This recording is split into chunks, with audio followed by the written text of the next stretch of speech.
मेरे प्यारे दोस्तों, आज फिर मैं एक कहानी सुनाने जा रही हूँ और उम्मीद करती हूँ कि शायद आप लोग को अच्छा लगेगा।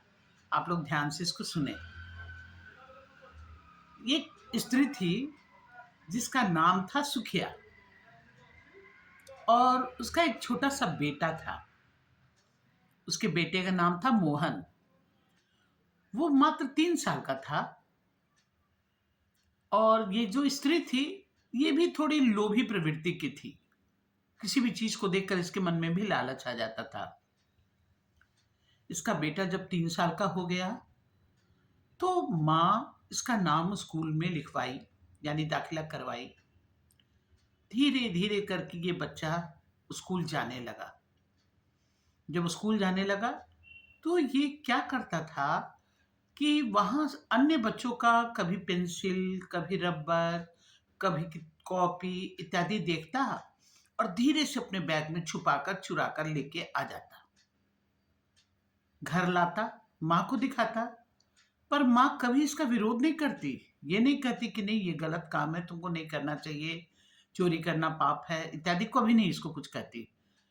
और वो ये सोचती अच्छा हुआ चलो, कुछ तो बोझ कम हुआ, ये पेंसिल ले आया, रबर लाया, अब हमको दोबारा खरीदना नहीं पड़ेगा। ये सोच करके वो मन ही मन खुश होती और कभी इसकी गलती को इसको दिखाती नहीं। अब धीरे, धीरे, धीरे, धीरे करके ये बढ़ता गया और जो आदत था, बुरे आदत, तो बुरी संगत में भी रहने लगा। बुरे आदत जब है, तो स्वाभाविक है कि ये बुरी संगति में ही जाएगा।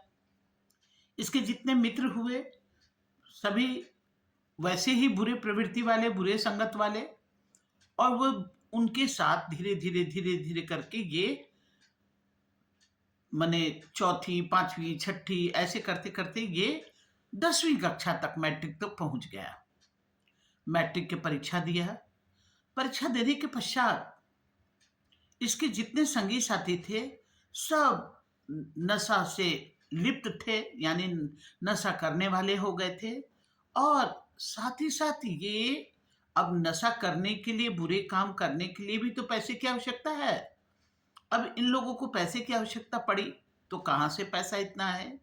इन लोग का विचार हुआ कि चलो बैंक में डकैती डाला जाए और मोहन के सभी मित्र मिलकर बैंक में डकैती या डाका डाले।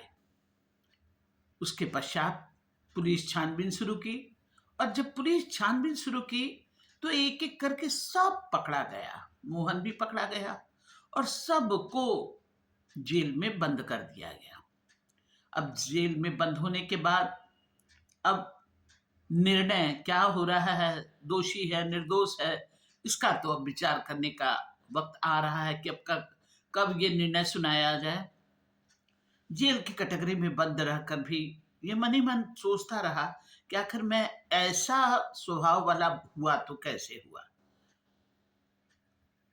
परंतु उसके बाद क्या हुआ कि निर्णय जब कटघरे से वहां पर जज के द्वारा ये निर्णय सुनाया गया कि इन लोग को मृत्यु दंड यानी फांसी का सजा दिया जाएगा। सब साथी जितने थे सब मन ही मन दुखी तो थे ही, परंतु मृत्यु दंड यानी फांसी की सजा देने से पहले उससे पूछा जाता है कि तुम्हारी अंतिम इच्छा क्या है बताओ।